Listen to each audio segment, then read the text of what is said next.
My name is Vasudha Tyagarajan. I'm a law student, actually. Firstly, I would like to thank you for giving us such an informative talk on terrorism and Islam.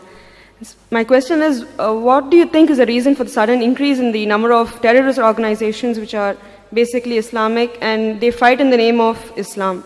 And since you say that Islam is giving the guidelines is that women, children, elderly people shouldn't be injured or killed, but there have been various bomb blasts and killings of women and children. What do you think is the reason for that? Thank you. The sister has asked a very relevant question, that what is the reason that there's increase in terrorist organization among the Muslims and so many bomb blasts, and especially when Islam says you should not kill children, etc. What is the reason? And that's a very good question. Personally, tell you again that personally I haven't met and interviewed any so-called 100% hardcore terrorist. I haven't met. But I can give the reasons, the logical answers why such thing may be happening. Number one, some people may really be terrorizing the innocent people. Some Muslims may be on the wrong track. They may not be following the guidance of the Quran. Like you have black sheep in every community. One of the number one terrorists of human history, who it is? It is Hitler. He has incinerated 6 million Jews. So can I blame Christianity for that? Hitler was a Christian.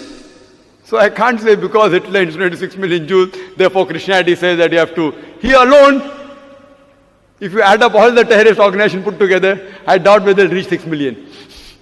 One individual alone. Again, Mussolini. Mussolini is a Christian.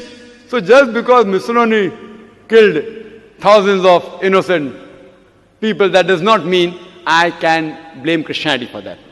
So there may be certain black sheep in the community. Black sheep may be calling themselves Muslims and may be in the wrong, maybe. Point number two. It can be that there are people who are harassed. Like you asked me, that today there is no Indian fighting for the freedom of the country. Do you find any Indian fighting for the freedom of the country? No. But 100 years back we had several. So if you ask me, Brother Zakir, why did 100 years back there were many Indians fighting for the freedom? Because the British government ruled India. That's the reason people are fighting for their freedom. Today the British government has gone back. So no one is fighting for the freedom. So maybe these Muslims may actually be harassed. They may be being harassed. And you find this in several parts of the world, in Palestine, etc., that they have really been harassed. And if no one is coming out to help them, they are resorting to whatever means they have. Like the example which is given in the Bible, David and Goliath. The stone was sufficient. So who's to blame? We are to blame. We are to blame that we aren't going to the root cause of the problem. If there's a terrorist organization, we have to go and really find out what is the reason that they have resorted to terrorism. The only way we can solve this problem, just by killing them, these terrorists, it will not solve the problem. If you kill one, there will be 10 emerging. What we have to do, we have to go and find out what is the reason. Why are you resorting to this method? We have to go back to the root cause. It is like giving the example of Palestine. When Hitler incinerated 6 million Jews, the Jews were kicked out from Germany. And the Palestinians, they said, Ahlan wa sahlan, you are our cousins, come and join us. It is like I tell a stranger that if you have a problem, come and stay in my house. After a few years, he kicks me out of the house. And when I start making a noise outside my house, that see, these people have entered my house, so you call me a terrorist. Am I a terrorist?